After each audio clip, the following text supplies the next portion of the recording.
He got it. If you don't like college football and you watch this one, I'm not sure what your problem is.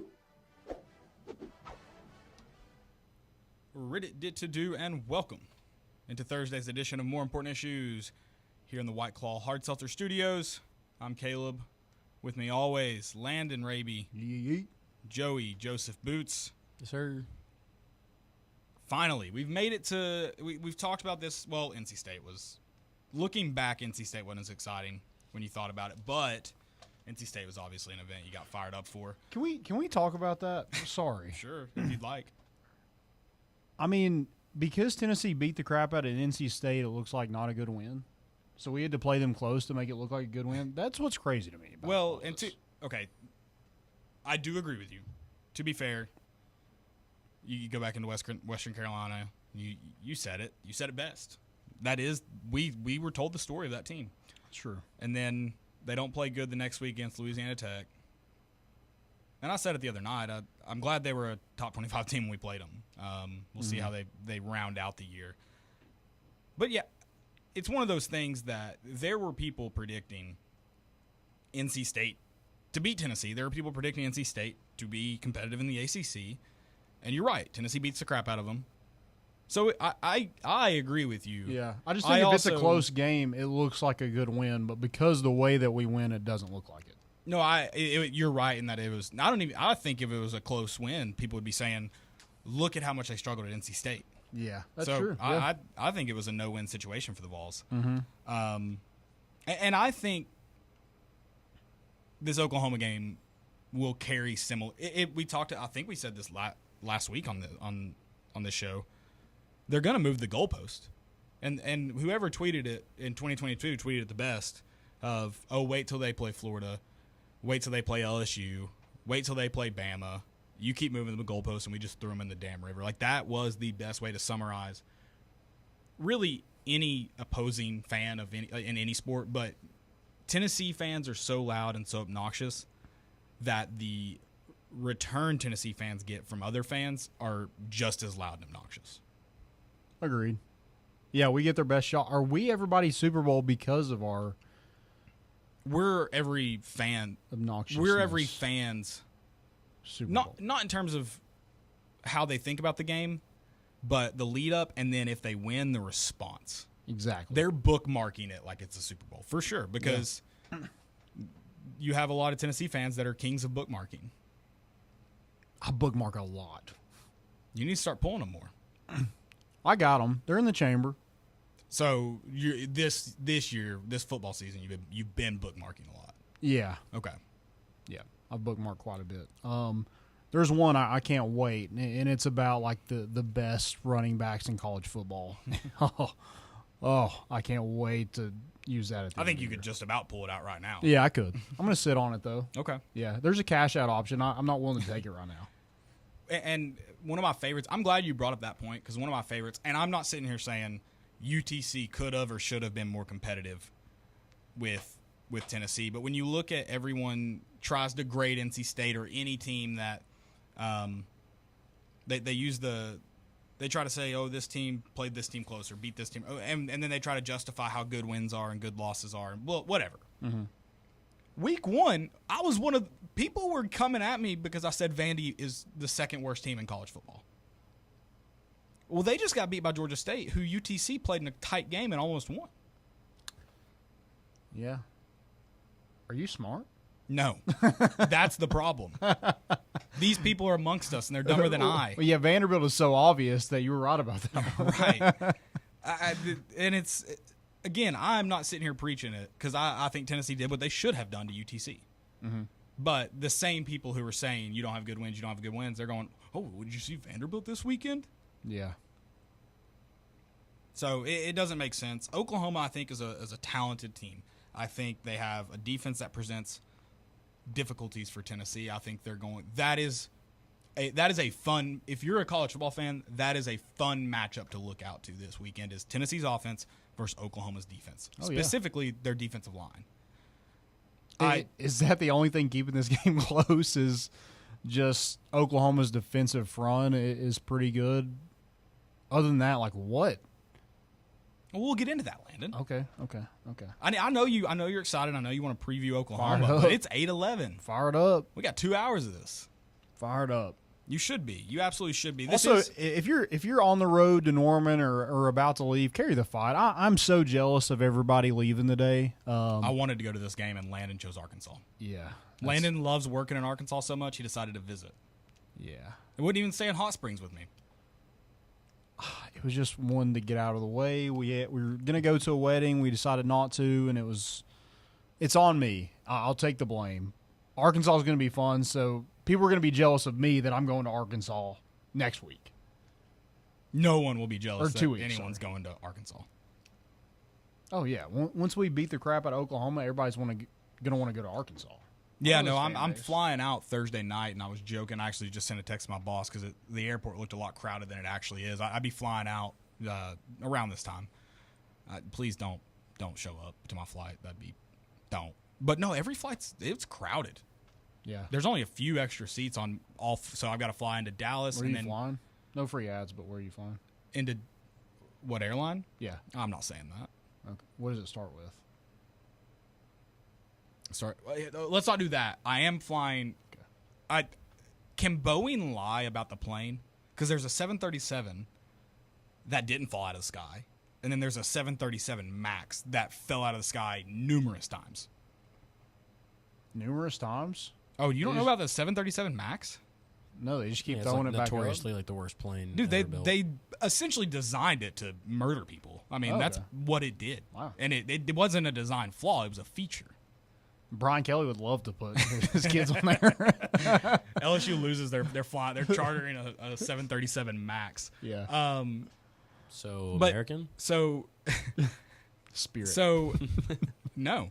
But I tried my best to not get on a 737 MAX.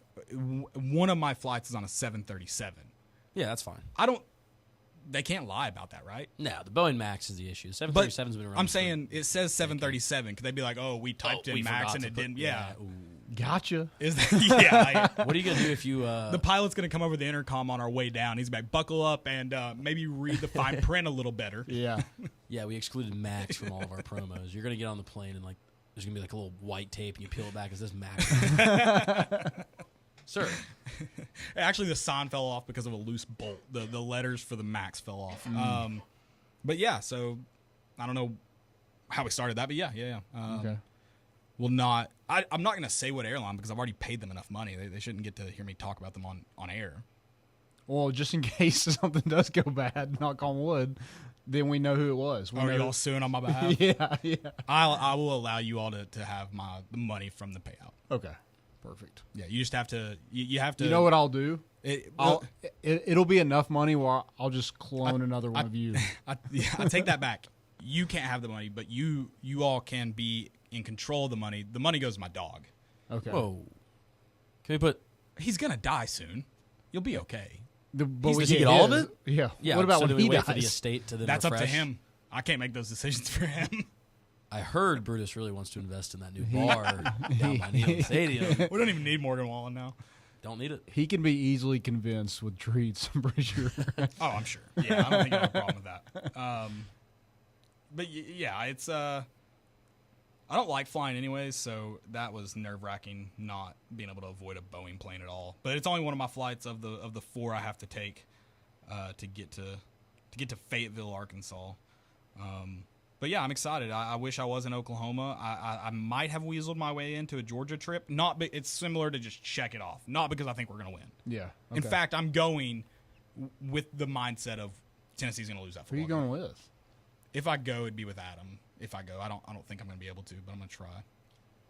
I don't mean to bring you back. You said 4 flights to get there, or you mean 4 flights in total? Total. 2. Okay. I was going to say, if I you're was taking like, 4 flights to dude. get there, just drive. It was a lot cheaper. Just drive. Yeah. Okay, so as much as I like despise, it's not flying. I like flying's okay. I hate takeoff. Takeoff is what just ugh. Oh, Don't like like feeling. 4 or 8 total? 8 total. That would be terrible. Yeah. I'm about to say, that's at that point, just I'll Yeah. Yeah. take the No. 10-hour drive.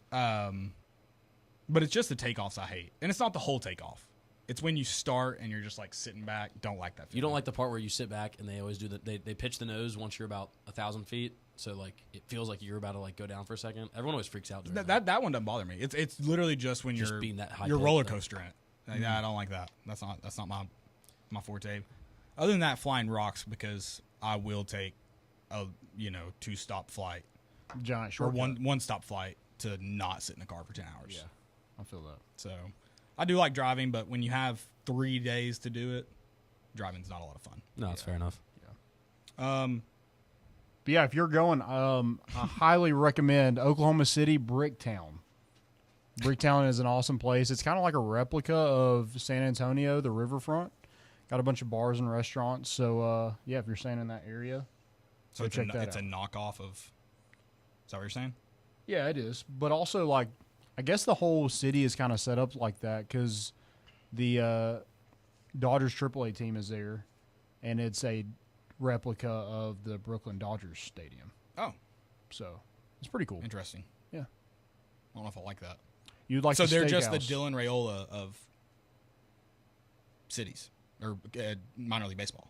Yeah, with Patty Mahomes. Yeah. Yeah, pretty much. It would be a lot sicker if he decided to be a random quarterback. If he was like, I'm going to be Andrew Luck and just never shave my neck.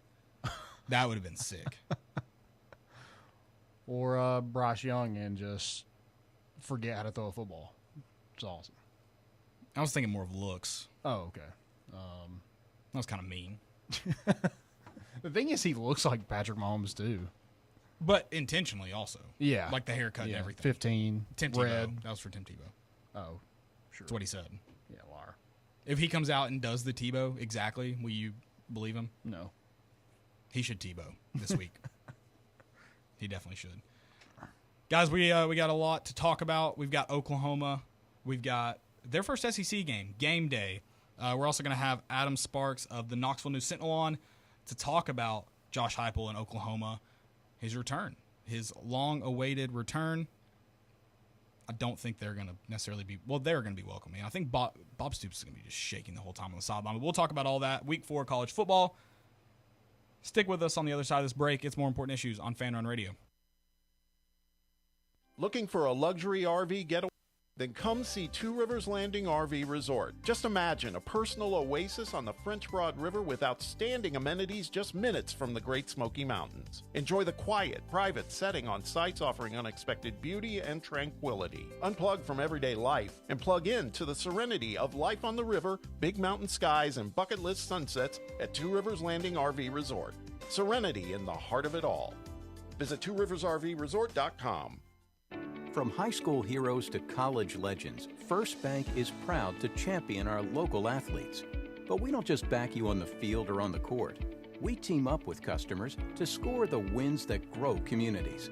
That takes better products, more accessible, flexible bankers, and the quick answers and solutions you can run with. Don't just make the switch, make the team that champions community. First Bank. Bank local. Get more team spirit. Member FDIC. Are you ready to play hard and work harder? Are you looking to take the next step in your career with a company who celebrates hard work and appreciates those who do it? Then it's time to join the movement at Axle Logistics. Axle is looking to expand their award-winning sales team with logistics consultants who are outgoing, ambitious, and thrive in a fast-paced environment. If that sounds like you, visit axlelogistics.com to learn more. Make sure you tell them you heard about it on Fan Run Radio. Axle Logistics. Now is your time. Inward Half is committed to the game and the memorable moments that happen in between. From the tee box to the tailgate, from the green to the big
Well, welcome back into the Fan Run Studios. We're talking more Oklahoma. It's obviously a big week. Before we get into that big week, I want to tell you guys about a special friend. It's Grade A Grounds. They're a local coffee roasting company in Kingsport, Tennessee, owned and operated by 2 educators. Being educators, they obviously care about their coffee, but they also care about their community. Their main goal as a company is to give back to students in their area. They do that by donating 5% of all sales to a nonprofit organization that supports students all over the Tri-Cities called Coalition for Kids. That money goes directly towards keeping a classroom at Coalition for Kids stocked with the necessary supplies needed for students. It's great coffee. They're Vol fans too, guys. The big one right now, special edition, limited edition, the Volsicle. I haven't had it yet. Have you guys had it yet? I need it. Yeah, I'm going to have to. Need it like I need air. Grade A. Let's get on that. I need it. Volsicle, go get it right now. It's their special edition Tennessee football dedicated coffee. They make great coffee. My favorite B is for blueberry. Close second, gold medal blend, which is another special edition to benefit Special Olympics of Greater Knoxville. You can also do that. I guess we closed it today. We're excited for everyone that'll be at the golf tournament. We're excited for Grade A Grounds, who will also be at the golf tournament making some great coffee. Maybe you guys can try the Volsicle there. Buy a bag for yourself if you'd like. They'll have bags available for sale. Go to gradeagrounds.com. If you want 10% off, use promo code GOVOLS, capital G, capital V, GOVOLS. Only available online. Don't come to the golf tournament asking for a discount. Won't work. Got to do it online. Go do it. Capital G, capital V, Go Vols. Shout out to Grade A Grounds. Oklahoma, the Sooner State. This is a welcoming to the SEC, Landon, and I would welcome Texas into the SEC, but I as much as I hate to say this, I hate it. I think they're kind of they're like old SEC now. They have a Manning starting for them. Yeah. Just makes sense. Yeah, I Maybe think this was their plan the whole time. Yeah, if we get a Manning coming, they'll let us in. Yeah, let us in. Yeah, good for them. Yeah, I think this is as SEC as it gets. You have a Manning on the sideline, so that'll be fun. Also, now you have Nico and Arch, who everyone was very excited for a few years ago, and now you see them. Yeah. Yeah, I think Oklahoma was like, "Hey, can we get in that deal too?" And we're like, well." I mean, he'll play there if you'd like. Yeah, teams need wins, so right. Be a little doormat. Sure. I want to ask you about something as Tennessee heads into Oklahoma. Pick your brain, if you will. I think you're right, at least season long, but obviously Saturday is really, really critical for that to be a possibility. So we've talked about Tennessee playing weaker opponents.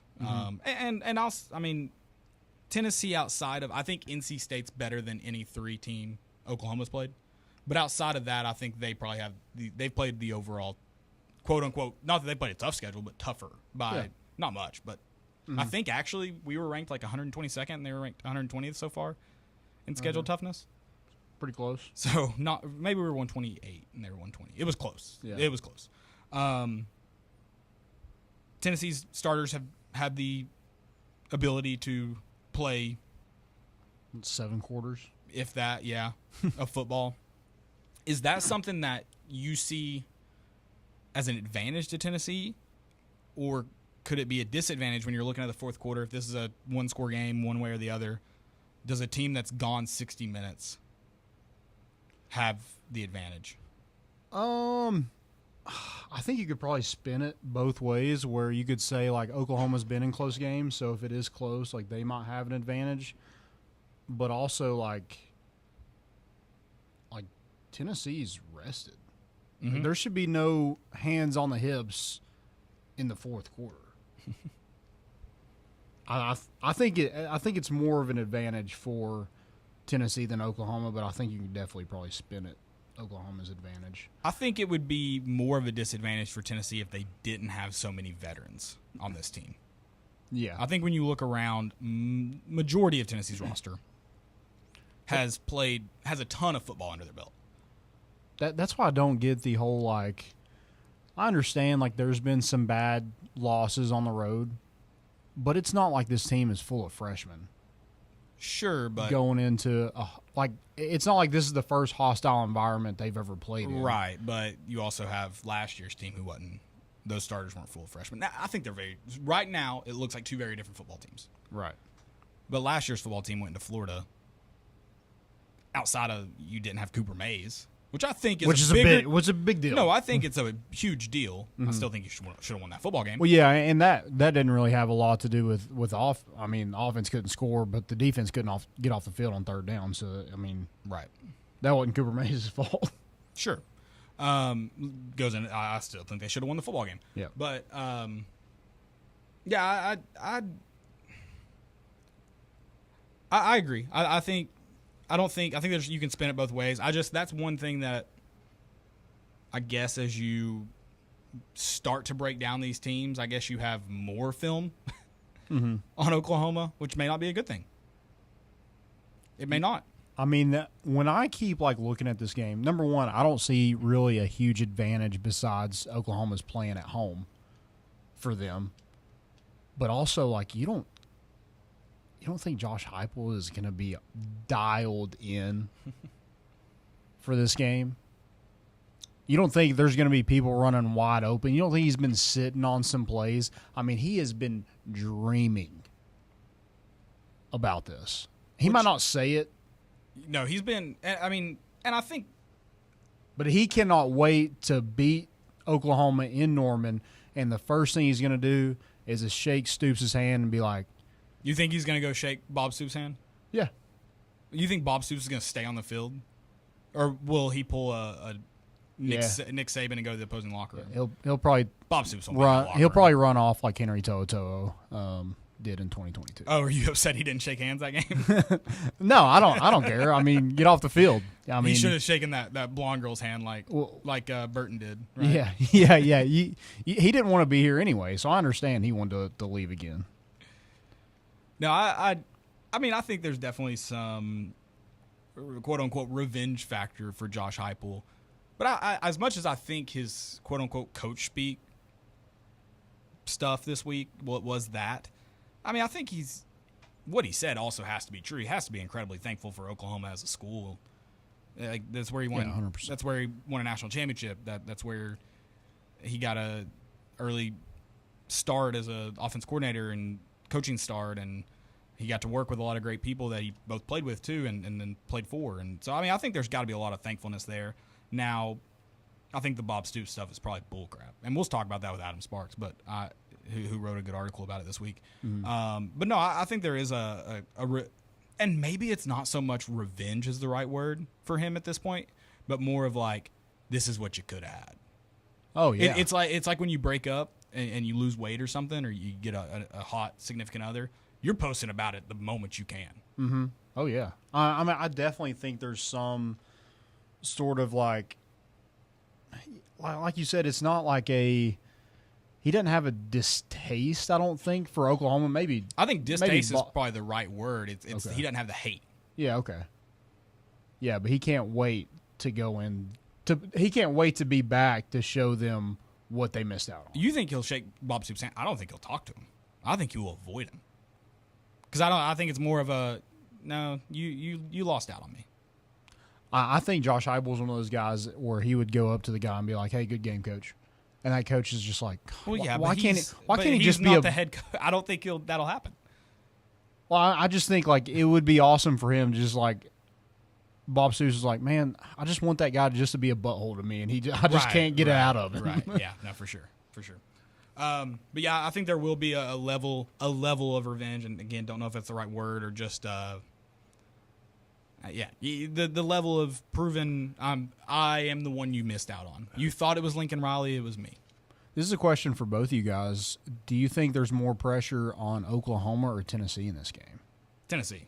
Right now, Tennessee. Okay. When you're the 6-point favorite on the road, I mean, it is Oklahoma should be salivating at the idea of being an underdog at home for College game day. You are not expected to win this game.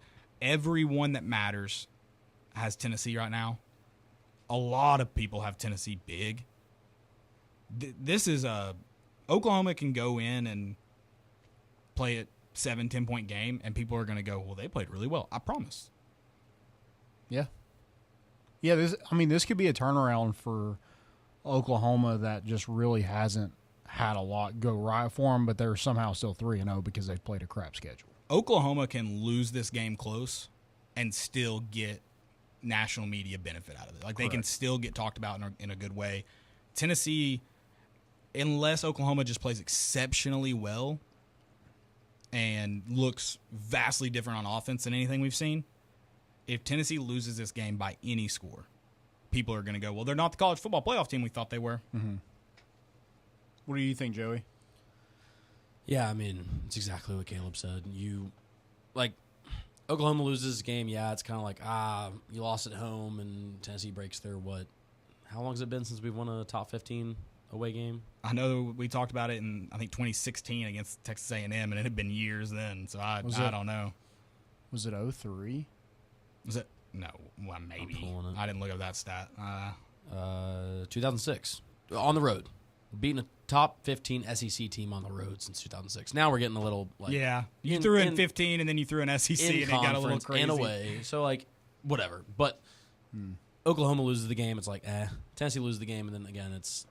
Well, I do think if Oklahoma loses by 2-3 scores, people are gonna be laughing at Brett Venables. Yeah, right. I agree. But if Tennessee loses, it's like I don't think this is a no-lose situation for Oklahoma. I just think they can lose the game and not lose entirely. Yeah, like for sure.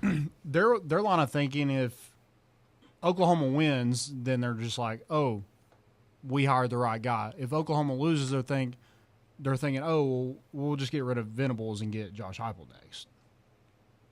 Maybe fans will think that, yeah. Yeah, that's their line of thinking right now. Is it's a win-win for them. Sure. And I think there's definitely more to this game forward. Like, Tennessee has more to lose just because it's on the road and stuff like that. But I also think there is a little bit of stuff for Oklahoma. Like, first SEC game, I think that's a bigger deal than I think people realize. Like, maybe it doesn't really mean anything in the grand scheme of things, but, I mean, for that program, like, they want to be a contender. And so if you're coming in and you lose to Tennessee by 3 or 4 touchdowns, I mean, you're telling the whole SEC is like, you're not going to be a contender in this league. Yeah, no, I think you're right that it goes into if they lose a close game, though, it's just, hey, that's SEC football. We lost to number 6 in the country, but we belong. We showed that in a 6-point loss. Mm-hmm. But, yeah, if you get blown out, that's not there. No, for sure. But also, like, I mean, you got one of the best quarterbacks in the country in Jackson Arnold out of high school, and you've been a program that's pumped out quarterbacks. Mm-hmm. Now, I know that wasn't with Brent Venables, but you still kind of have that pedigree if you pump out quarterbacks. I mean, if Oklahoma if they look like they've looked in the last 3 weeks, the rest of the season, I mean, I think that's going to kill them. Sure, it's not. That's not a favorable. They're going the thing wrong direction. For sure. And another thing I think, and I know a lot of people are going, oh, the time doesn't matter, whatever. Josh Heupel has to prove that he can win on the road at night. The only 2 teams he has beat after 3:30 p.m. on the road are Vanderbilt and Kentucky. Yeah. That's it. The others he's lost on the road. I'm double-checking that stat right now, but I believe that's correct. Yeah. You got to go. You have to be able to win on the road in the SEC, especially at night. You're going to play a lot of 7 p.m. games on ABC if you're good. You can't go out and lay an egg. Missouri, Florida, South Carolina. I can go on if you'd like. You got to win at night. And it's such a big game when you look at the landscape of the playoffs. You know, you win this game, I mean, you're in the driver's seat. You can lose 2 games and still be in with, you have Alabama, Georgia on the schedule. But, I mean, pressure becomes really on Tennessee if you lose this game because of who you have to beat to get to the college football playoff. 100%. And I don't think it necessarily makes the schedule easier by any means. But I think it makes the pressure of that schedule a little bit more tolerable. Yeah. Now, I think, though, that does. But I talked about it last night. If you've had a chance to listen to mine and Joey's appearance, Landon doesn't love us anymore on the Chase Thomas podcast. I think why'd I just completely blank? Well, I hope Joey didn't do too good of a job because he's Yeah, probably you might never not be going to ask me to come back. You might not be invited back, turns out. I lost my train of thought where I was going with Well, that. you were talking about Chase Thomas podcast, and then before you were trying to reconnect the dots. Thank you. Yeah, I'm glad I'm not the only one that just completely blanked out. Clench your fist. Oh, I mean, I know what you're talking about. I just don't know where I don't know where you were going. What were we talking about? Give me Oklahoma. We were talking about if you lose this game, talking about Like playoff pressure, playoff implications. implications. The word I'm looking for. Yeah. Hey, whatever. Yeah, Whatever. who cares? 2-loss team. Doesn't matter. Yeah. One thing that I'm kind of looking at when I'm looking at Oklahoma is like Tennessee has dominated a pretty easy schedule. Oklahoma has not dominated a pretty easy schedule up to this point. And that's hard to grade teams that way. Mm-hmm. But I also think it's in the manner they've done it is also alarm. No, alarm is not the right word. It's I mean, you have to raise your eyebrows as an Oklahoma fan. Like you have to be like you want to win this game because like it could really turn your whole season around. But if they play the way that they have on Saturday, I mean they're dead in the water. Yeah, it's a hole to dig out of if this game goes sideways for them, and I think there's ways that this game doesn't go sideways for them. But I think it also relies a lot on what their defensive line is able to do. I think the thing that I'm going to say will kind of determine the outcome of this game, because I think it'll determine how effective Tennessee's offense is and goes into scoring points. Because I think this is a game that if Tennessee's offense scores more than 21 points, Tennessee wins the game. If they score 22, they might win at 22-21. I think they win, though. Not only can Oklahoma stifle the run, can they slow down Dylan Sampson, Deshaun Bishop? I think this is also going to be a game. We haven't seen it really at all. But I think this is a game that Nico will be asked to run quarterback designed runs. He'll be asked to run the football by the coach. Like, this isn't going to be get out of the pocket and run. Mm-hmm. But if they can stifle the run, if they can slow down this rushing attack that Tennessee has, that's huge. The caveat to that is, though, they have to do it with 4, 5, 6 guys. If they have to put 7 in the box, if they have to dedicate 7 guys to the run, I think if they have to dedicate 6, you're still really dicey. You're playing dangerous with that secondary. Tennessee can still run the ball when you have 6 guys in the box too. Sure, but I think even then, if you're dedicating six guys to stopping the run, that opens up a lot for Tennessee's pass game. If you have to dedicate 7, mail it in. So it's on this. Can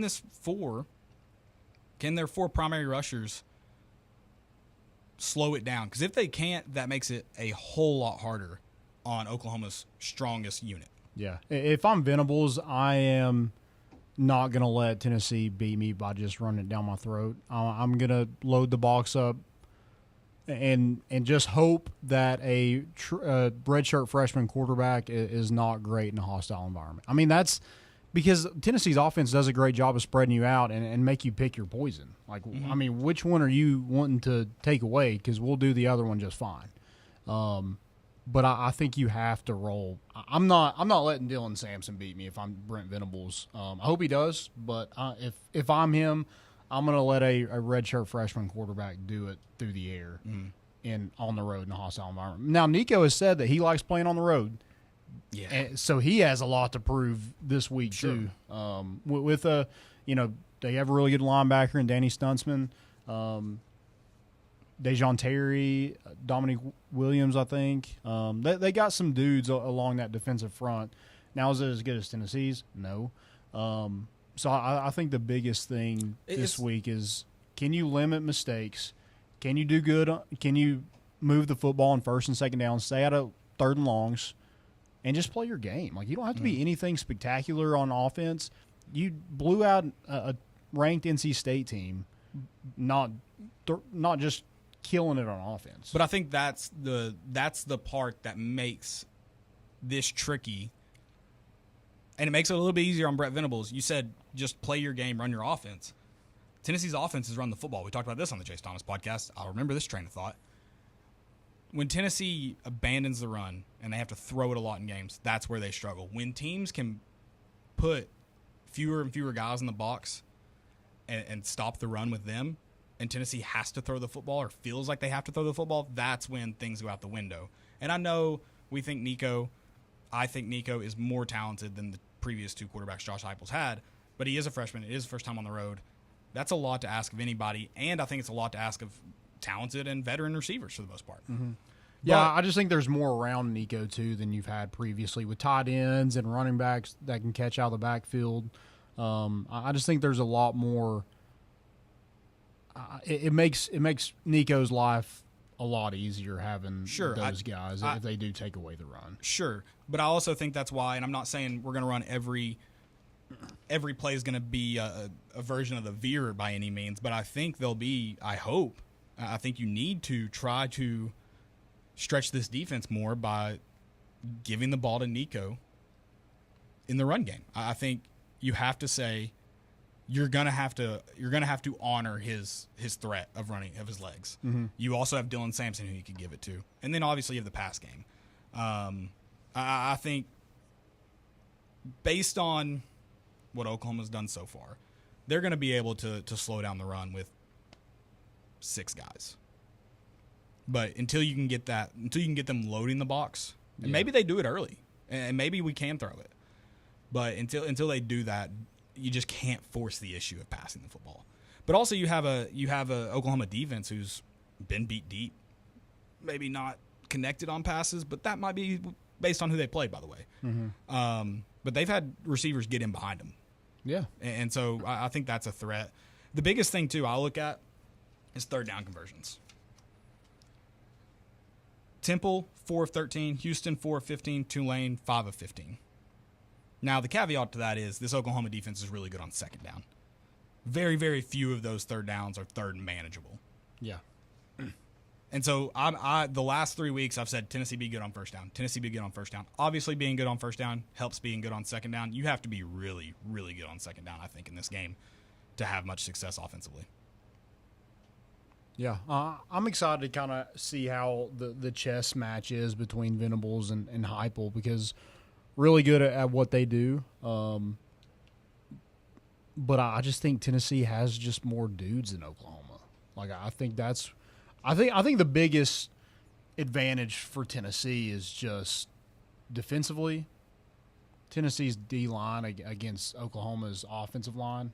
That's not good already. It might be the biggest mismatch in history. It's gonna be trouble for them. And you mentioned the chess match too. I think Oklahoma's secondary is solid. I think what it'll boil down to is, can Brett Venables throw enough of disguised looks? He likes to go to different coverages late in the snap count. Can he do enough to throw Nico off his game? Yeah. He's a redshirt freshman. He's on the road. We'll find out. I want to talk more about Oklahoma. I want to talk more about Nico, both defensive lines. I want to do it all on the other side of the break. Make sure you stick with us. It's More Important Issues on Fan Run Radio.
Welcome back into the White Claw Hard Seltzer Studios. It's More Important Issues here on Fan Run Radio.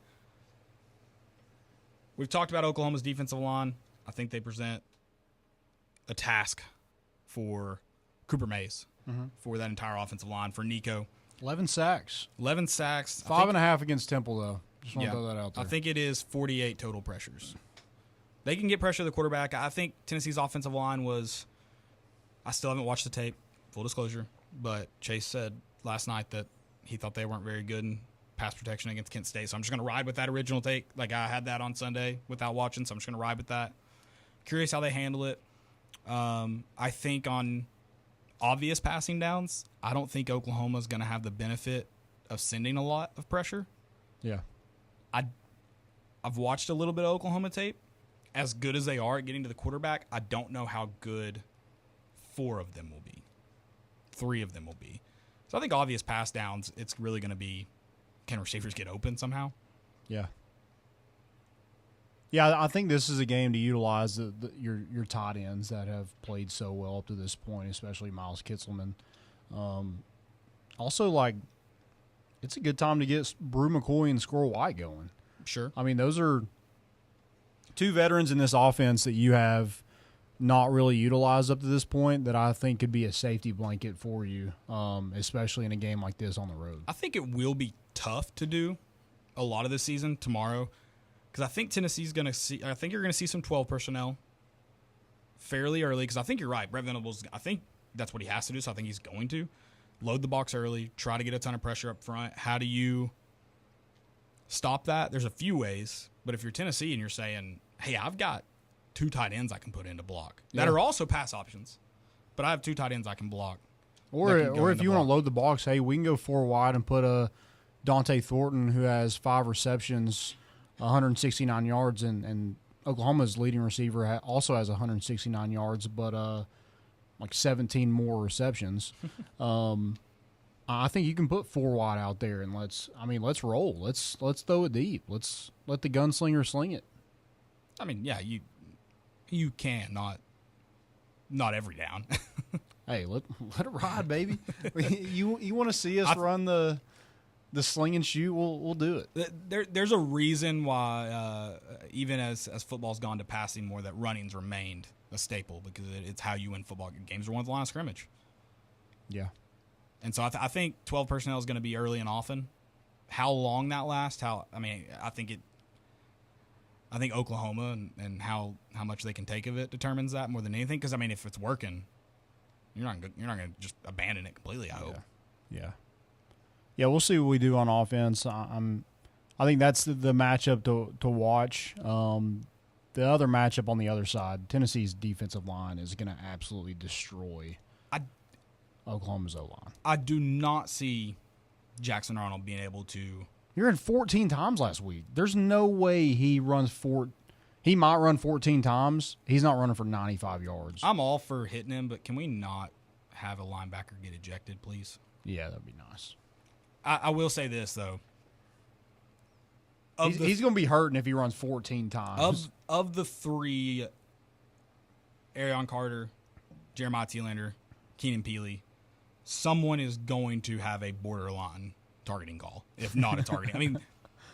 Jacoby Thomas, they might put him in here just to light him up. Yeah. Those dudes fly to the football. If they see Jackson Arnold leave the pocket. Another guy like Idris Farouk, let him go hit him a couple times. I just don't see him having the success he's had so far. I think a lot of that boils down to this isn't exclusive necessarily to Tennessee. Obviously, Tennessee is one of the exceptions because of their defensive line this year and their linebacking group. But if you've watched SEC football, there's not a lot of quarterbacks that can. You have a few here and there that can move around and make plays often with their feet, but it's not all the time. And I just don't see him being able to run loose for 60 minutes. I don't see him being able to run loose much at all, let alone for 60 minutes. Yeah, he's their leading rusher right now, and I just think that's because they can't run the ball. Yeah, and that's gonna hurt them because if Tennessee has the ability to play a lot of people in pass coverage, that just helps. That I still think it's fair to say questionable questionable pass coverage even more. Like it gets more and more secure when you can drop linebackers into coverage. Because what are they going to do? Are they wanting to like? Because Oklahoma's been a explosive offense. They haven't really been explosive yet this season. They've had some issues at O-line with injuries and also receiver, but they're getting Nick Anderson back, who had, I think, 10 touchdowns last season, 800 yards. So that should help them a little bit. But are they really going to sit Jackson Arnold back there with a 5-step drop and just wait for Tennessee to mow him down? Or are you going to have to kind of get away from what you do and throw horizontally instead of vertically? I think they will. I think they will look to open the passing game with the passing game. I think it'll be a lot of short, quick stuff to start. That's what everybody's doing against Tennessee. I mean, because if not, like, things can get ugly in a hurry, and Tennessee's okay with just doing a 3-and-out. And as frustrating as the bend don't break defense has been thus far in Tim Banks' career, I think you have the defensive line, really the front 7, front 6, whatever you want to call it, to do that, to really do that now. Mm-hmm. You can let them chip away. Then they get into territory where it's like, we don't have anywhere to go. We can cover the whole field here now. And what do you do? I mean, that seemed to be very effective against NC State, who moved the ball occasionally, but not very far. Yeah. And so I think now Tim Banks has the front to do that and it hadn't been as bad as previous years of backing off on 3rd and longs, but he has the ability to kind of back up. They also have the athletes. The quickness in the secondary is different. Mm-hmm. They are fast and physical. It is different. They have the ability to say, stay in front of me. I'm going to make the tackle when the ball gets there. Yeah. And so I think that helps Tennessee a lot too. I think when you look at a team like Oklahoma, you look at the receivers, much more speed than you've seen outside of Kevin Concepcion. But the only way he was going to get the football was quick and over the middle. Yeah. And even that was very few. And their slot receiver, I mean, he triples pretty much everybody else with 22 receptions, and and that's Burks.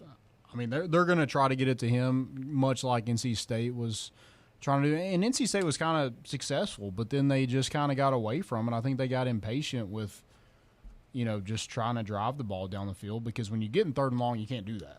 Right. And they got in 3rd and long and had some penalties and made some mistakes, and that's how Tennessee was able to get off the field, and they just avoided doing that again. I talked about OU's defense on 3rd down. Could you venture a guess for their 3rd down conversion rate at this point? It's got to be bad. They are second to last in yards per play, only to Kentucky, so I assume it's really bad. It is 31%. They went 1 of 12 on 3rd down versus Temple. God. They had, which Tennessee's exceptional right now. It's 56%, I think. Yeah. It's not crazy good, but it's not 30. Is that all they're going to – what are they trying to do? Are they trying to, just keep it like a low-scoring affair and play position? Are they going to play this like a Big Ten game? Because, they don't throw for a lot of yards. They can't run the football. I think Jackson Arnold hasn't thrown for 200 yards in a single game. So, how are they – going to approach a defense that has 20 tackles for loss already, and they've given up 17 to terrible opponents? Which is part of the problem is you can't play that kind of football and then give up quick scores. Yeah. So you definitely have to find a way to limit that. But the problem is you can't, as much as you never want to go away from your game plan early on, it's like if Tennessee scores quick, you kind of have to abandon that game plan or you've lost. Sure. But yeah, I think you almost have to play some of that. I said this last night too. I think Oklahoma scores. I have them at 21 in this game. I'm scoring 3 touchdowns. I will not be shocked if on Sunday we're sitting here talking about Tennessee still hasn't had given up a defensive touchdown. That won't shock me. I don't think that's the case. I think they'll get 2 or 3. But looking at this Oklahoma team, it won't shock me. Yeah. Especially you have that same offensive line giving up sacks and tackles for loss in the 4th quarter when Tennessee has a fresh Tyree West and James Pierce and Joshua Josephs. That's another thing. Another thing that's killed Tennessee with the scrambling quarterbacks, I know that's been their Achilles heel. Tennessee hasn't been 8-9 deep in the defensive line. Right. They've not had fresh guys chasing them around. 14 deep. And now you're like, all right, that guy's tired on second and third down, roll another guy in. Yeah. I think Jackson Arnold will have a few big runs. I think he'll rip off a big one or two, but it's not going to happen for 4 quarters. That is what will shock me more than anything else, if he does. Yeah, but if that's the case, if he's having to take off, it means there's pressure. That secondary's playing pretty good too. Sure. So that's who I see a touchdown, rushing touchdown coming from that we're not going to be happy about is Jackson Arnold. I mean, that's probably how they score a rushing touchdown. That's probably the only way they score a rushing touchdown. Yeah. I mean, you had one guy on their team has rushed for like 800 yards last year, and he's done absolutely nothing so far this season. That offensive line's bad. Yeah. It's going to be tough. It's going to be tough for Oklahoma. They get somebody back. I think they're trying to get their center back. I think he's questionable. He's questionable this week. That's another big thing. Tennessee needs Lance Hurd. Who's questionable, correct? Not probable. Yeah. I think we have a question about that, but I guess we can go ahead and get to that if you want to. Why not? Overall, everything says, how does the game plan change if Hurd is out? I mean, I'll let you. I don't think it changes. I don't think it changes a whole lot. You may use your tight ends in pass block a little more. You may use a running back in pass block a little more. I don't think overall it changes. I just think John Campbell goes to the other tackle spot, and Dane Davis goes in for John Campbell. But I think you add help. But if he's not able to give it a go, you're thin there. Yeah, no, for sure. At tackle, for sure. I don't think the overall game plan changes. I just think maybe how you attack certain plays looks a little bit different. Mm-hmm. Yeah, I agree. But I also think Dylan Sampson's really good in pass protection. Deshaun Bishop looks to be really good. And then you have tight ends who, I mean, two of them catching the football is a huge bonus because they can block. Yeah. Yeah, it should be a fun matchup. I guess we can do our prediction. I mean, I thought I knew what NC State in that game would bring. I just have no clue, honestly. Yeah, college football's drunk. I have no clue what's going to happen, but I'm going to go 42 to 17. So I've been saying I think they score 3 touchdowns, and I'm sitting here trying to rack it. I said it last night. They score 3. I'm like, I don't know how they score 3. I'll give them 2 and a field goal. I like 17. I'm keeping Tennessee's score fairly low because I think they're going to face a few challenges, especially on third down they haven't seen yet. That's when Brett Venables is really going to mix it up, both in how the front looks, but in the secondary looks. So I got Tennessee 31 and Oklahoma 17. I think it could be a little bit of a closer game, but I think it would be Tennessee scoring less if it's closer. Not. I think Tennessee scores a defensive touchdown in this game. I could definitely see that happening. Yep. Which would be their 3rd defensive score in 3 weeks. Yep. And if Tennessee's, I think if they rush for like 200, 215, 220, I think this is a coast win. If Tennessee rushes for 215, 220, Dylan Sampson's on the front page of Heisman brochures. He needs to. People start paying attention. All right. I'm terrified. I thought you were about to give us a prediction, and dude, are you going I to? changed it last night. Dude, I'm going to give it like 24-27. Okay. Wow. Dude, it's not even Friday yet. I mean, are you even picking the balls? Every hour that, yes, I am, but every hour that ticks by, I'm like, this, again, if we literally don't let them score a touchdown tomorrow and Tennessee has gone 4 games without allowing a team to score a touchdown, I'm like, okay. Yeah, I mean, like, that doesn't surprise me. If it's a nail-biter and we win on a field goal, I'm also like, you know what? I'm a Vols fan. I saw this coming. Everyone loves the Vols. I'm kind of with you on the, like, there's so much in front of us if we win this game, and it's just like, as a Tennessee fan, you're like, all right. We've been here a billion times. Like, it's terrifying. What is about to happen that's just, it's going to come off the rails? 84% of the bets and 90% of the money on FanDuel is on Tennessee at 7.5. 94% of the money is on Tennessee on DraftKings. Like that, again, Vegas is rarely, and I hope they're wrong, but like 94% of the money on Tennessee at 7.5. Yeah. Give me Tennessee at 3. Yeah. I think it's going to be a tighter game than. No BVS. Yeah. We're drawing ourselves into this huge, just like SmackDown again. Would not be surprised. But I think it's going to be kind of a humbling, like, okay, we're really good, but we're not invincible as it feels like we're walking into. You know, I think that's a fair take. I think it's a fair take. I'm being cautious. I think as Tennessee fans, we should be very, very. I think a lot of people go, no, if you've seen the teams, but I think it's a fair take. I'm with you. I think this line makes more sense closer to the original line. I agree. I think 5.5 is 4.5 is a great line. Yeah, but I also think college football's so crazy. Tennessee could obviously take care of business. Yeah, I agree. Oklahoma's Yeah, the Could NC be State somewhat game different. is supposed to be close It's too. scary. It's scary. It's each hour that goes by. You're like, you're right. It is a night game away. Like Yeah. it's, they're going to be loud. They're going to. But if you're a casual football fan and watch these two teams play the last 3 weeks, You go, oh, it's you're minus hammering 21. Tennessee. Right. And That's why it's up so high. Yeah, and that's where I would Yeah. I would also like to go on the record saying I've talked about the check boxes to are they a great team? I'm putting it on notice. There's a huge check box on this game. And one of those check boxes, smaller check boxes in that bigger one is can you win on the road at night? And if there's a big fat X there come Sunday, I don't know if the playoffs are possible. Because this will not be your last road night game. It will not be. no. Yeah. But if you do take care of it, you feel really good going into Florida because at this point you're like, Well, that monkey's off Florida's your back. Florida For sure. I agree. And then you got a fresh set because Florida and Bama are your next two biggest people, and they have to come to Neyland. Georgia, all season people have kind of been writing Georgia off as if you lose that one, you're fine. Especially if it's your only loss of the season, you're guaranteed a playoff spot. Georgia doesn't look great, but like you got to get past Oklahoma Yeah. because it's. I mean, Tennessee's college football playoffs are on the other side of the door. We're turning the doorknob right now. Sure. Are we just gonna kick it in on Saturday? Just kick the door in. If you win be by- right there. more than 2 scores, yes, I think you are. Well, because Chase the other night. there's Chase the other so night said much that. more. I understand there's more football to be played, and you got Arkansas on the road. You have Florida. You have obviously Alabama. You have other teams that can beat you. But man, if you get that monkey off your back, I think that's a huge feather in your cap. Yeah, and it just boosts your confidence because games like Well, yeah, Arkansas 'cause that there's aren't no gonna more really- like- This win doesn't guarantee a playoff spot, but this loss almost certainly guarantees you miss the playoffs. Yeah.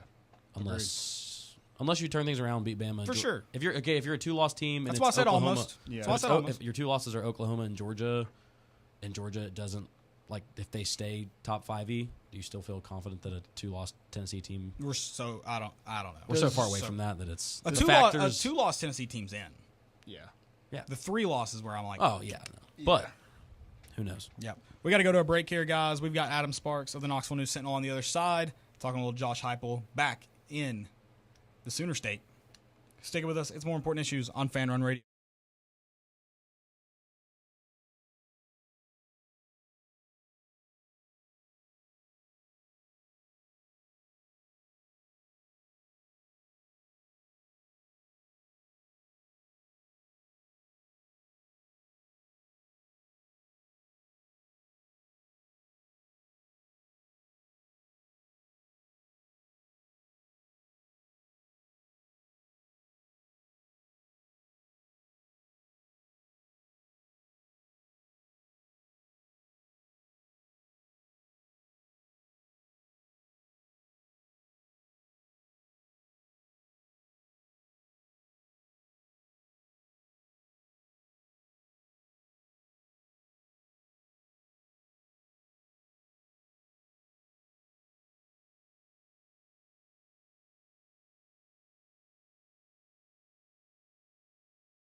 Welcome back into More Important Issues here on Fan Run Radio.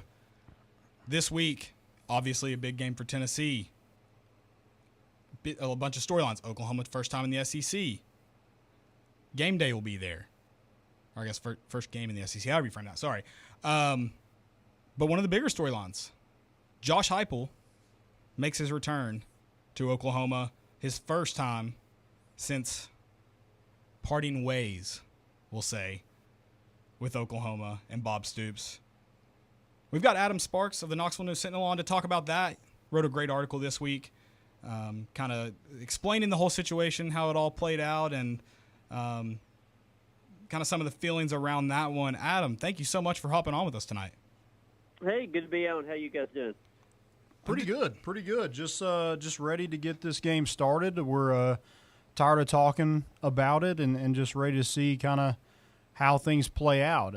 We can predict it all day long, but as you can kind of tell with the NC State game, we know nothing.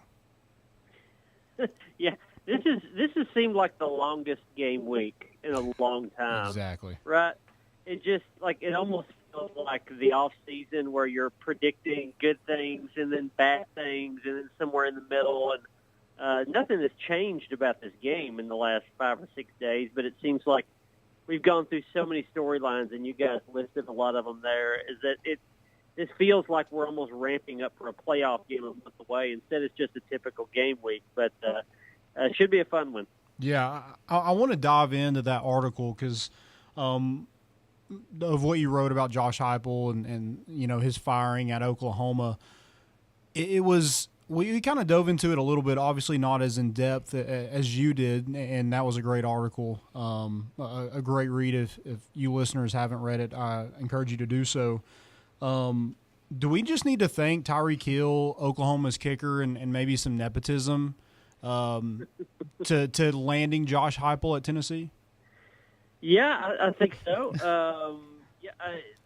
Tyreek Hill had that 92-yard punt return Oklahoma State to beat Oklahoma. That was part of I wouldn't say disastrous year. I mean, Oklahoma was 8-5 that year, but they had been a national title contender. They had one bad year under Bob Stoops, and as head coaches typically do, when you're a very successful coach and you have a really bad season, you got to axe somebody, or at least a lot of times that's the case. And he had the choice between.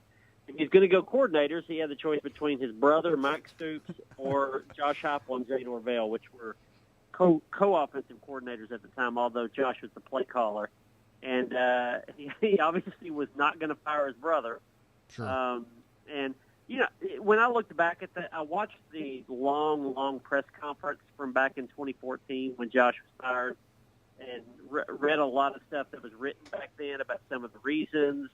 And then, just looking at the particulars of the games, I mean, it's crazy that a year before Josh Heupel was fired at Oklahoma, they were facing Alabama, at that time, the two-time defending national champion in that great run in 2012, 2013.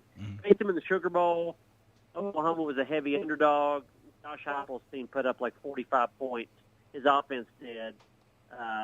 And, I think there was A.J. McCarron's last game. So you're going to get A.J. McCarron and Nick Saban's defense. With Trevor Knight. And with Trevor Knight. At that time, a Catherine freshman. Webb also. Yeah. I mean, it's just it's crazy that a year later that Bob Stoops is looking at Josh Heupel and thinking, well, this guy can't do it. And canning him just a year after that. But, it put Josh Heupel on the path that eventually led him to Tennessee. Both sides, I think, ended up in a better place. Sure. Oklahoma gets Lincoln Riley. He was very good there, obviously, for a short time.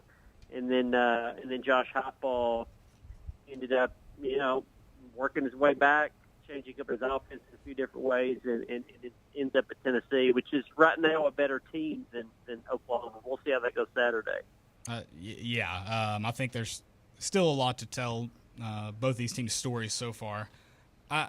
With Josh, he's obviously been very just humble. A lot of coach speak so far this week. Do you think it's been it might feel like yesterday to some people, but it's been a long time since all this kind of took place. Do you think he's kind of come out on the other side of this? It's more water under the bridge, or do you think there's still a little bit of fire raging there for his alma mater?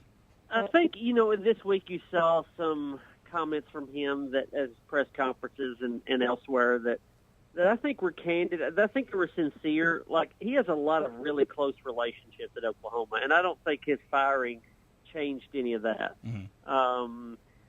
But I do think he's driven quite a bit by proving himself after being fired there. I mean, it's some of it, I think, goes back to the fact that Bob Stoops did not think that Josh's style of offense was going to work.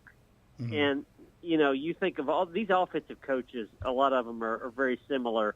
They feel like they have solved the universe, that they have the formula, that they climbed the top of the mountain and got the commandments that nobody else has. And if you don't believe in that, they think, well, you're not a believer. You should believe in this. And when he was fired, Bob Stoops basically said, we've got to figure out how to pass the ball. We got to figure out how to throw it. We need some explosive plays. And Josh Heupel's sitting over there like, hey, dude, I can do that if you'll let me run my offense like I want to.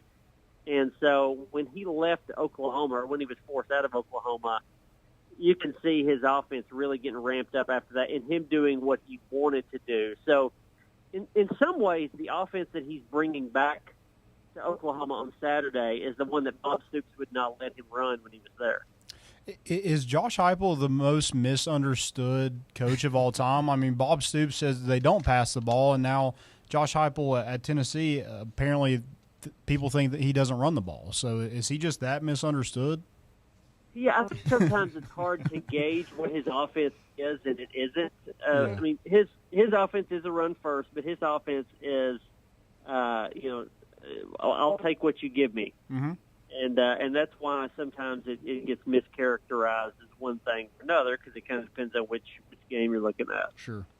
Yeah, it's I didn't know that Stoops used the excuse that we run the football well, cool, but we don't pass it well enough, because we were looking this up a couple weeks ago and found out that Samaje Perine rushed for 1,700 yards that year on 21 touchdowns. And we went through and you pointed this out in your article as well, going through the games, a little dumbfounded how this could be the offensive coordinator's fault.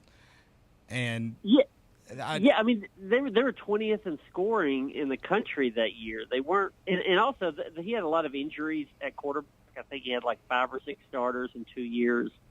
So he wasn't even working with a full deck and was still a top 20 offense. Yeah, Ed, you said it earlier that someone has to go in a season like that usually. It's just it's how you look across college football. It's just how this business goes. If you perform poorly, it's your job or someone else's, and you're going to choose someone else's first every time. Do you think this is ever a story or a story as big on his return if he fires Mike as well, if he just says, hey, we're going a different direction with both sides? No, I don't think it'd be the same then, because it's so black and white. You guys said earlier in the call, nepotism. It was so obvious to everybody that like he had to do one or the other, and he chose the one that was actually performing better. He chose that one to fire. So, I mean, of us that like are wronged in some way, in a job or in something like that. If it comes back to nepotism, we all can kind of understand why somebody would feel wronged in that way. And so you could see why Josh would want some kind of reckoning or revenge. He's not showing that right now. He's not showing that this week. I do think it's going to be a funny sight for me in Norman to see Josh and a lot of these former teammates and former coaches and all that giving bro hugs on the field and all that, when they're all thinking like, hey, as soon as we kick this thing off, I'm going to cut your throat. Because I think that's how all these guys think, including Josh. Yeah, for sure. And you mentioned the revenge factor, and we talked about this earlier on the show. I don't know where this stands on the scale of one end being revenge. Is he going to, if he leaves, you turn around and probably figuratively, I don't ever see Josh Heupel, but flip the double bird to the entire stadium as he goes. Is it that revenge, or is this more of like, is it a golf ball? Yeah, we golf balls. Ex-girlfriend type deal. Like, hey, the next one's hotter than you. I'm gonna smile as I walk away and make sure you saw him. Yeah, I think it's the latter. I think if Tennessee wins this game, I think Josh walks out of there acting like it wasn't a big deal. I think I think sometimes that's maybe the colder, the deeper cut. Right. If you go in there, you win the game, you walk out, and you act like it's just another game. And that's sort of his style anyway. He just does not show emotion. I mean, that's why it was so funny, the reaction on the sideline of that a couple weeks ago, because you just don't see that emotion out of him. Yeah, and that's why if there is still a lot of I'll throw the word hate around. If there is, because I'm sure there was when he was fired there, but if there's any hate around, I think we see, at least in the celebration, a more fired up Josh Heupel than we saw fired up Josh Heupel after Florida in 22, Alabama in 22, some plays here or there, but it's few and far between. I think we see something maybe similar if this goes the way that it looks like it'll go right now. Yeah, maybe. It also could be relief. I mean, right. I think even though he has looked very loose publicly and he's trying to be loose, I think as much for his team as anybody, I think there's going to be a lot of tension built up in this, and tension that he's feeling. And, I mean, I thought this coming into the week, and maybe it's not as relevant now because he has looked so loose, but I've tended to think that Josh wants to get through this game week as fast as he can, get to the bye week, and think, I don't have to play Oklahoma again for at least a couple, 3 years. Yeah, for sure. I definitely think when you're like it could have definitely went a number. It could definitely go a number of ways, and we'll see kind of how it goes. I did see a article. I don't know who wrote it, but it was you were in it, and you had a prediction that Tennessee was going to go 10-2. You have now changed that prediction to 11-1. So just Chattanooga, NC State, and Kent State. That's all it took for you to change that real quick. Well, I was actually 9-3 in the preseason. Oh, okay. The over under for Tennessee in Vegas was 8.5 wins, and I thought that was very low. I thought the over under should have been 9.5, like 9.5, 9-3 or 10-2. Since the NC State game, I thought it probably should be 10.5 because I think 10-2 or 11-1 makes more sense. It's Nico is good, faster than I thought he would be. I mean, in control faster than I thought he would be. The depth at defensive line, they're using all of it. The depth at wide receiver, they're using all those guys. The Deshaun Bishop is more ready to be that number 2 back than I thought he would be. The tight ends look like they're using all 3 of those. They had depth. We thought they would have depth, but they're using all that depth, and I think utilizing it pretty well. And we'll see.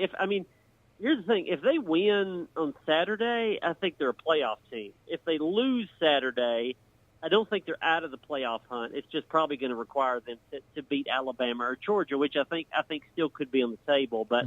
If they win Saturday, I think they're a playoff team because they could still lose to Georgia and Alabama and still get in. Yeah, you mentioned some positions in that. What's kind of your biggest surprise position group-wise for Tennessee? I guess I'd probably go linebacker at this point, and maybe that's on my mind because I think that's a pretty relevant position this week. Yeah. Keenan Peely is, we think he's been here forever, but he's only played half a game before this year. And he's just much more athletic and agile than I thought he would be. Yeah. Arian Carter has looked like a missile so far this year. Jeremiah Telander continues to get better. So I thought linebacker was, a pretty soft spot on this defense last year. I think I won't say it's a strength right now, but it's certainly better than I thought it would be. I think William Inge, the new linebackers coach, has had something to do with that. But that is also on my mind because Tennessee's defensive line is going to play, I think, reasonably well against Oklahoma's rebuilt/injured offensive line. But I think the linebackers are going to be as key as that because Jackson Arnold will run the ball. He'll have quarterback runs. He'll scramble. We saw in the Tulane game last week with him that he thinks and they think the way that they win games is by him making plays with his legs as much as his arm. And that's where he's going to meet Peely and meet Arion Carter on that second level. And they've got to make sure he doesn't run too much. And if you can rattle him early and you can get some pressure and you can put a couple of licks on him on run plays early in that game, I think it probably takes that a little away from him a little bit and makes him a little more one-dimensional. That'll be up to Peely and Carter and T-Lander. Yeah, absolutely, and I agree that this linebacking group has been a pleasant, I don't want to say surprise, but a little bit farther along than I thought they would be at this point.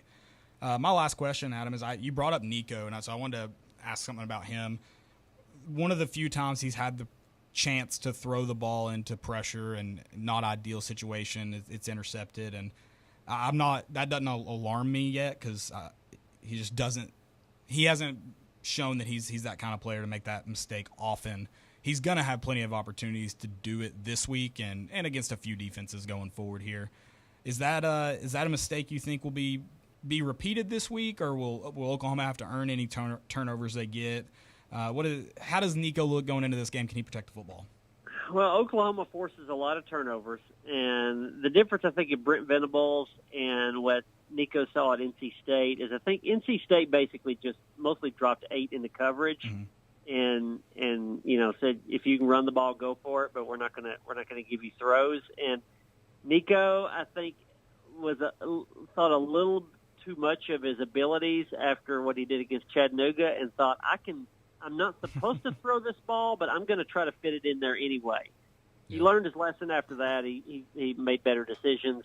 I wonder if Oklahoma looked at that and thought, there's a situation where he can be too confident, and if we can put him into a position where he thinks he can slide it in there, he may try, and that's where we're going to get our turnovers. I don't think, though, it'll be like in a drop 8 situation. I think he'll be more in disguising coverages, disguising blitzes, mixed fronts. Brent Venables does not have the reputation of just dropping a lot of guys into coverage. He has the reputation of running a very complex defense where you're going to see a different look every time, and he's going to try to fool you.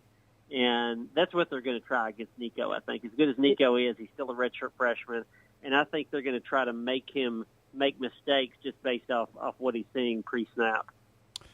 Yeah, and, we kind of mentioned it earlier. Nico's just got he mentioned to the media that he likes playing on the road. We're really going to see if that's true come Saturday when, hopefully he's able to prove that against Oklahoma. Last question I have for you, Adam, and appreciate you coming on. Who is better at covering their respective team or program? Is it Mike Wilson in baseball or you in football? I'll give Mike this one because if you can do a good job at the end of a school year, so to speak, there's like an extra level of difficulty to that because you're kind of worn out by that. By that time, I covered Vanderbilt and I covered Middle Tennessee for several years where you had to do that where you're all ramped up for football and okay, we're in football, and then it's basketball and you get through the winter and then you start up baseball, and then by the time you get to June, you are worn out. So if you can do the job from August to June, your work in June, if it's good, that means you're really good. So I'll give Mike the check mark on that one. Until Tennessee wins a national championship, and then you'll get to claim that, correct? Yeah, that's right. Yeah, I will get it. I will get it in football. That's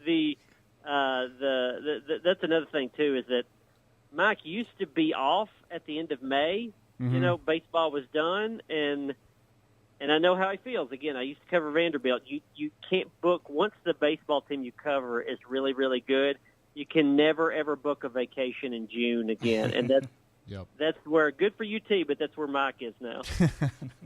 Yeah, well, Mike needed that win, so I know he appreciates that. yeah, no kidding. Well, Adam, we appreciate you hopping on. Appreciate all you do writing about Tennessee sports, and really enjoy a lot of your articles, but especially that Josh Heupel one, kind of telling an older story that a lot gets lost as the years go along. So certainly appreciate that. Make sure everyone goes and checks out Adam, the Knoxville News Sentinel, and where else can they find you at? KnoxNews.com, and then own Twitter or X or whatever we're calling it now, at Adam Sparks. Perfect. Awesome. Thanks, Adam. Have a good rest of your night, and let's. We told Ben McKee, Ryan Shumpert this because he got a hard time about being quote unquote negative about Nico. Only good things on Saturday, okay? Okay, I'll see if I can bring home a win. Thanks, Adam. All right, guys. You have a good one. See you. That was Adam Sparks of the Knoxville News Sentinel. Appreciate him hopping on, talking a little ball, if you will. We've got a lot more coming up. Week 4 in college football. We'll round out this Oklahoma-Tennessee talk. We'll send it to Pat McAfee and Game Day here on the other side of the break. Before we do that, Landon's got a good friend to tell you about. Yeah, guys, go check out Autograph. Autograph is where sports fandom starts. It's a one-stop shop. You can check out your articles, your podcasts, everything you need is right there on that app. So go check out Autograph. Use referral code ISSUES to let them know that More Important Issues sent you there. And, just continue to check out our podcast is on there. Also, some great articles from a lot of different publishers. So go check that out. Again, one-stop shop for your fandom. They also have rewards for that fandom for you reading articles and listening to podcasts. They also have tickets with no fees right now. So go check them out at Autograph. Again, use code ISSUES as your referral code and let them know that we sent you there. Thanks. Autograph rocks. It does. It does rock. It does rock. It's like always what I wanted as a kid. I was like, yeah, this is sweet. This is what we need. What a sell. You heard him. You heard Joey Boots here in the studio. I'm Guys, just fired up. Guys, stick with us on the other side of the break. It's week 4 in college football. Only a few more left. It's More Important Issues on Fan Run Radio.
It's More Important Issues on Fan Run Radio. Tennessee, Oklahoma. This is the most excited I've been for a game since. Ooh, that's a good. Actually, that's a good. 2023, or I guess Iowa was very exciting because of Nico. I don't hate bowl games. I'm not someone of meaningless bowl games. I'm not that person. I would not have been as excited for Iowa if it wasn't Nico's first start. I don't know which one was more exciting. Excited versus like. I was really Anxious excited for- in Gainesville last year. I'm never gonna feel good about a Florida game ever. Yeah, that's true. And no matter what I say, I won't. Right. I haven't felt this excited since South Carolina last year because I just knew what was going to happen, and I was like, I that's a want good a point. bloodbath. I was excited about that one. but I wasn't like nervous necessarily for that one. So like right now I'm like anxious and like that pit in my stomach. I Like, see. I haven't quite gotten to that point. I've started having those thoughts, but I haven't quite. for some gotten reason there. it set in tonight. I'm like, this is real. Yeah. Like my friends have all left. They're all in masses going. So it's like, That's normally how it is, though. Since we've been doing this podcast, once it gets to the Thursday show, Yeah. and I start to write up stuff, and Yeah. Oh, yeah. that's when the nerves start. because to tomorrow's gonna fly. Tomorrow's just gonna. You're gonna wake up and the next thing you know, you're gonna be I hope tomorrow 9 flies. days deep at a Morgan Wallen concert, and then you wake up and then it's game day. If I was Morgan Wallen, I would play Rocky Top 95 times. Yeah. I'd have people there till 4 a.m. playing Rocky He's got Top. to play it at least like once, right? You think? Peyton's gonna be there for one time, I think. Right? think- He's do you gonna. think No, so? I think they showed the Kenny preview during the Kent State game. I think Peyton has to be there Sunday, right? Because he'll probably be in Norman. Oh yeah, he can't get a private jet there that fast. You're right. Yeah. I don't know. There was could be good sarcasm. guests. I know I'm it not was. sure I was just what- ignoring you. We'll see. He could be at both. I think he'll be at the Friday show. That's the big one, right? Well, no. Oh, you only have Sunday? Yeah. You could still get someone cool. But the word on the street This is that guy's like, oh yeah, It'll be- You only have Sunday. Like, I mean, he's going to see the same guy. it'll be Tony and in Peyton. That- twice in 3 yeah, days. I'll be That's there Sunday insane. too. So like, I think I'm hoping Tony- that's I think- a good guess. I think Yeah, Tony like will be you're on good stage. either way. I think you'll get Tony or Peyton. I think. Okay. Tony will. It'll be Tony will be he'll play it. electric. He doesn't really have a song like Zach Bryan does, where he brings everybody on stage. But No, but Kenny he'll make a song. Kenny out of sang "Back Where I Come From," and brought Peyton on stage when he played Neyland, and they showed that clip during the Kent State game. And so I think they're. Do you think he'll bring on Kenny, or do you think he'll be on Peyton? If he brings on Kenny, and if he brings on Kenny, everyone that's there that night, you burn that place to the ground. I Yeah. agree. Well, I'm I fully think in it has to be Tony, right? Because this whole thing was because of the baseball team. It could be the whole. It could be the whole baseball team. I think he'll Oh. have. That was my assumption is he would bring the baseball team out and they'll play. I mean, he could play a variety of songs. Play revival. Had him by halftime. Well, Yeah. not even that, I don't know. Yeah, had me by halftime would be Talking good. Tennessee. I mean, he'll play with some more rocky. see, for- I think for the you're baseball right. team. It'll The be- way I talk. it could be. They the do way have I that talk. video of them singing it in what 2018. Yeah. Little throwback. Mm-hmm. I would like that. That'd be sick. I think Peyton will make an appearance. I mean, they're best buds now, right? Yeah. Drinking drinking a Budweiser Possibly together. Post Malone. Never know. That would be cool. He's in town. Well, close. Are you a big Ernest Hardy? I like Ernest. I'm not a fan of God, Hardy. if you had said you liked Hardy, I would have. Now there's some Hardy. There's Hardy songs I like. I think I like his like actual more country stuff.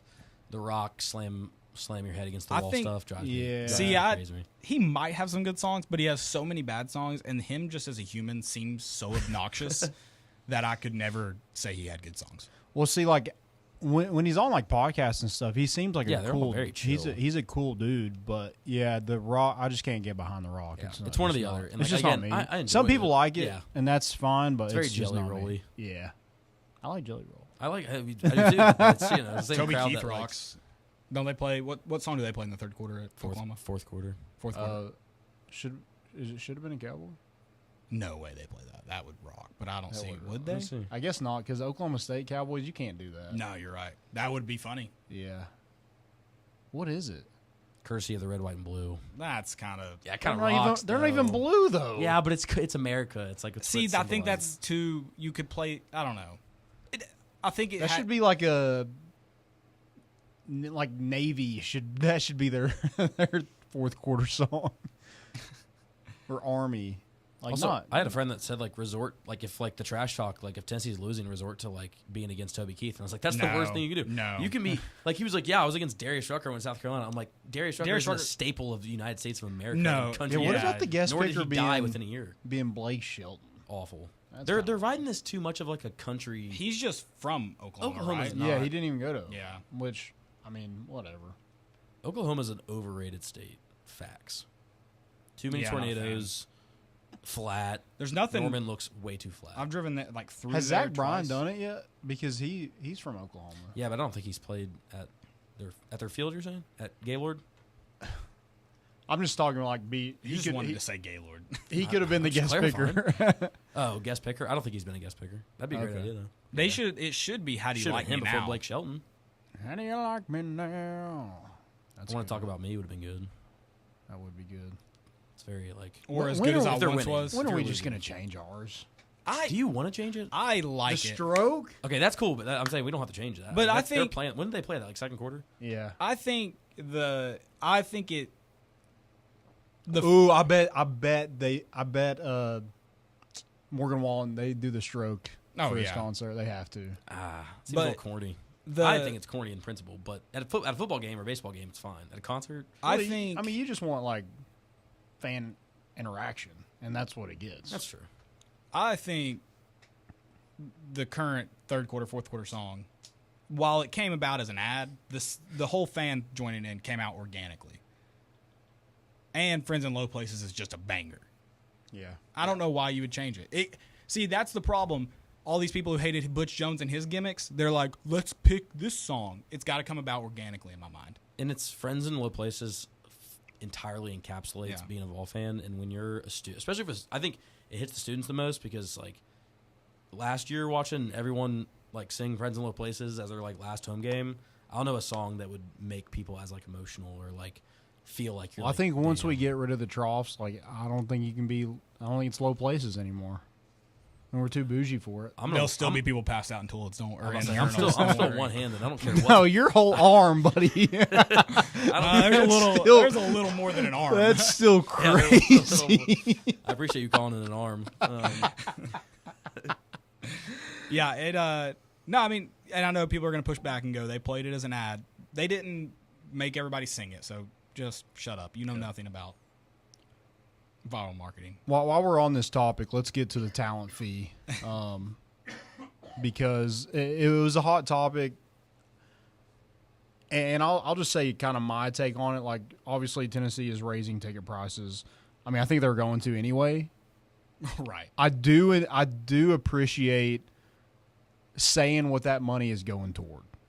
Like, that is one thing that, like, we have never gotten any reason to why ticket prices are going up. Well, hadn't it always? Well, they've always said it's going towards renovations, right? Yeah, but That's why? I think it's. I have no problem with it. I think Yeah, it's, like my tickets went up $25. Yeah. Like, If- whatever. if they A total or a piece? a piece. If Tennessee just raised tickets 10%, everyone would be like, "Oh yeah, like this happens Yeah. when teams get good. They raise prices anyway. They're just slapping it." Which I don't. I think And Tennessee's mine the first actually of went many to do down it. a couple years ago, so now they're kind of just going evening back out. up to what it was. It's- And we're winning. Yeah, As long as we're winning, I mean, I'm going to pay it. yeah, But that one time where we go 7-5, yeah. It's gonna suck. I mean, that's going to be tough. I think it would have been smarter to wait until we beat Oklahoma and then probably announce that. I would agree. But I think the timing was bad, but I think It's like when they announced Josh Heupel's extension before Florida in 22. I was like, well, losing this game. But I also think Tennessee knows that amongst other universities that this is going to probably how they're going to modernize it and say they're not just going to – they're basically like forcing the fans into a collective and being like, hey, like we're taking 10% of your – well, we're adding 10% onto your tickets and going to take that and invest it into, you know, the collectives and recruiting players and NIL and paying these guys, which is what in a nutshell you want anyway out of like a ticket price. So again, they're going to raise them 10% anyway. Like, yeah, I'd rather do that name on than give to some like a collect. I'd rather give $25 on my season ticket prices than give to a collective and not really get much out of it. yeah, I fully agree. I don't. I mean, this is part of being good at sports. Yeah. As you see this increase. My only quote-unquote complaint, and I'm not saying this should happen or something like this needs to happen. It just sucks that season ticket holders like myself, like Landon, and many, many others who bought in before, Derek Dooley and Butch Jones and all that, but stuck with it through that and Jeremy Pruitt, and we've gotten here that we own that. It's like, oh well, we don't care if you gave thousands when we sucked, because that's just part of it. I'm not complaining about that. I do wish they would do more for season ticket holders. Oh, I agree. I'm not doing a lot of USPS shipping, so the stamps didn't really do it for me. It's just one of those things. And I did see they're doing something, but you also have to go to a tent before the Florida game to get it. Oh, really? I'm like, mail it to me. Yeah. Or did you lose my mailing address when you stopped printing tickets? And then the tickets thing, great idea, but they're going to charge you for it. Yeah. It's like, it's a business. Just at send the end them of the out. day, and they're just gonna. It is, but I think every business can do things to I help agree. their stakeholders. I think like the and top make them feel appreciated. like the concurrent length, like top 10% of like ticket holders that have had them the longest, like get like they finally rewarded, and then like even if you're like close and you're like, well, in 20 years I'll be top 10% of the ticket holders, like then you're like, oh cool, now I get however whatever the rewards are. I wouldn't even. If they said we're raising your tickets by 10%, we're also going to print out a commemorative ticket on. That would rock. On just like cardstock and mail it out to you every game, or we're going to send you a whole thing. These are not your tickets. You can't bring them to the game. They're still online. We're going to send them to you. It's going to cost us pennies. And did that? I would not bat an eye at the 10%. It's like, hey, we appreciate you. We appreciate your donations because that's what they're called. I'm not. 10% is. It's part of it. It's the way they have to do this. It was going to happen anyways, but they especially have to do it with the way the NCAA is changing. I get it. Not complaining about it. Just, it'd be nice. It'd be nice to continue taking care of the people that have stuck around. Yeah, just a little appreciation goes a long way. And he has done that. He has done that by making the game day experience better. Still, the speakers suck, but the overall game day experience is better. Wi-Fi is awesome. The concourses are improving. There's a lot. They have the Truly area. A lot of it has gotten better. So they've done a lot for the fans. There's just some things that I think a lot. I guarantee you, if you polled Tennessee fans, and they'll see that this year because they're selling them and people are going to buy them, but everyone would. A large majority of people would want that and feel incredibly appreciative of that. Oh yeah, I agree. My only question to this talent fee is where's the end? Because is this going to continue to go up 10% every year, or are we just it's 10% and that $22 million is going to rev share? We already know it's coming and we're preparing for it. I'm cool with that. Is it compounding 10%? Yeah, are we going to continue to have to pay year in and year out? So that's my question: is where do you stop? Is it when people stop buying tickets? Because you have one losing season, and that you're done for. Yeah. Yeah, and it kind of sucks, too, because where's all that TV money going? They're going to get a huge portion of TV money that could go. That's another thing is a lot of athletic departments, this is a start, but they're going to have to look in the mirror and really figure out how they're spending money. Yeah. It's part of it. Agreed. Yeah, I'm cool with doing it this year, but does next year go up another 25 and another? Where is the cap? Yeah, I did worry about that with the NIL at first. I was like, is it going to get to the point where whose fan base can be the most loyal and bring the most money? Because they make it 25% and a bunch of ticket holders drop out. Guess what? There's 8,000 some people waiting in the wait list for tickets. Do they go to that point and because at that point now you're tarnishing the fan base's how they look at Danny White, which right now is praised like a god in Knoxville. Yeah. So I think as a business move, again, I think a lot of teams are going to start adopting this 10% now that Tennessee's done it and saying it's outright a talent fee. Mm-hmm. But I highly doubt that it's going to get so out of hand, especially at Tennessee. There's a fine line, and I think everybody at some point has their price. I'm not saying I'm close. Now in baseball, I kind of am close to saying I can just watch it on TV because I can't afford and they're taking away stuff. So you know I'm close. You know I'm right there on the cusp. Yeah, I agree. The in-person experience needs to be better for baseball to be able to back up the prices that y'all are paying. I'm not paying a dime. Well, that's the thing is like, I mean, kind of what Caleb was saying. Like we went through. I mean, they were crap. Yeah. When for baseball, y'all are getting bent over because y'all were there when it was despair. There was time. no one there, and you can say that about football, but Tennessee's like been like you're not. I probably Tennessee's knew everybody in the stadium by their first name when I started buying tickets, and I knew their social. Yeah, and now it's like you're getting, like you said, bent over for it, and it's just yes, you won a national championship. Do prices need to go up? Sure, I'm okay with that. You're building a new stadium. I'm cool with that. But the way they have gone up for people like just getting screwed and they've been there through thick and thin. I mean, that's where football will probably never get to that point because football is king, but baseball, like, that is a very niche sport. Like, not everybody, people enjoy it now because we're winning, but if they're not like a contender for a couple years, this team. No one's going to be there. This team could be born again in 5 years. Yeah, exactly. But you guys were there when they were born 5 years ago. So like, right, or 6 years ago, whatever. Yeah, but, I would just Danny White. My thing would just be continue to take care of the fans. Yes, winning is everything, and we're okay with paying those prices. But You're paying them right now, but they're Bobby Denton said it best: "Pay these prices and please pay no more." Yeah.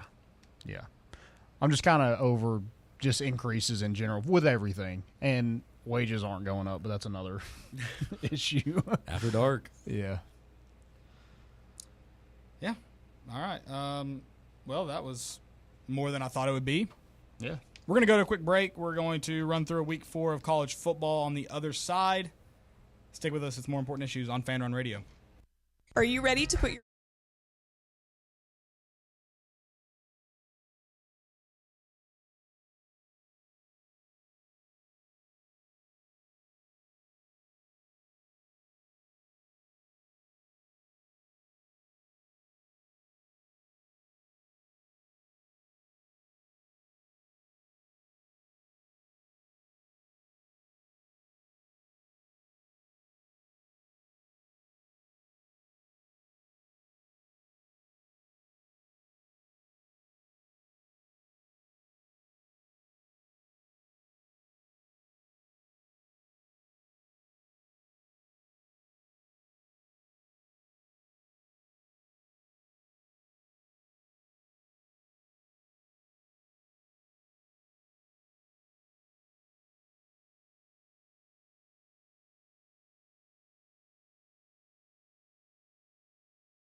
We are back here in the White Claw Hard Seltzer Studios. It's More Important Issues. Week 4 of college football. We keep trucking along in this college football slate. I've got a big of note here this week. Okay. Biscuits. 2 old SEC families meet this week. It's the Mannings and the Booties. I don't know if you guys saw Bruce Feldman tweet about General Booties. You remember him? Mm-hmm. Yeah. He's the quarterback at UL Monroe now. Who could forget? Right. Oh. His uncle was also a record-setting QB. Another uncle was a star QB who played in the NFL, and his granddad was an SEC quarterback as well. Okay. And his dad was a wide receiver. All right, so who you taking? Give me the booty. I'm taking the General booty. Booty. I'm always taking the booty. I thought that was pretty interesting. I don't know how we hadn't heard about that before. But regardless, Arch Manning gets his first start against Louisiana Monroe this week, and don't lose to the General Booty. All right. I like that. He's lost to the Booty already in Austin. Don't do it again. Yep. Big ACC slate as well. Stanford and Syracuse. It's never not going to be funny seeing Stanford playing at ACC games or Jeez. Yeah. Cal. They're going to have a huge talent fee to pay for their travel expenses. Right. Yeah, that $22 billion endowment is going to get drained quickly. Mm-hmm. We do get to find out about NC State. Sort Clemson? of. NC State Clemson this week. And then the battles. It's 18.5. I mean, I know Clemson has looked better since Georgia, but that seems like a lot. I saw some trash talk about Cade Klubnik being better than Nico, so oh, wow. let's find out. Okay. Let's find out. Yeah. And then we have the battle for the second worst team in the SEC, Florida and Mississippi State. Dan Mullen is going to come back and coach the team that wins. That's the rumor. Or the team that loses. Or the team that loses, yes. Okay. Sure. Do we take whatever the Penn State line is versus Kent State? I would take it at probably like 60.5 at this point. It's 49. Yeah, hammer Hammer. Hammer it. Actually, Kent State, because I hate Penn State. Yeah, but Kent State. We want to make money. I don't know. Kent State will not score. It would look good for Tennessee if they cover the spread. Oh, sure. I don't. They lose by 48. I don't know if it looked good, but wouldn't look bad. And that's 4 quarters to 48, probably. It's true. There's 60. USC Michigan. Another Big Ten matchup, baby. USC -5. I mean, Michigan has no quarterback. We rolling? I don't know if I'm bought into. Am I bought into the USC hype yet? It is at Michigan, so I don't know. I don't know if I love that. I just don't know if I'm bought in yet. Yeah. Give me some time. Yeah. We'll see after this game. UCLA, LSU. LSU's got to be feeling good, right? Are they feeling too good? They think they have the officials on their side. Yeah. Golly, what a horrible officiating job. That was awesome. Abysmal. That was awesome. It was bad. South Carolina, you did get robbed. You deserve it. Yep. Battle of future opponent against a not great team, but I'm curious to see how that one shakes out. Arkansas and Auburn. Yeah. Arkansas didn't look all that good against UAB. I guess they kind of figured it out, but still. This week, I think you get to really kind of see a tale of the tape.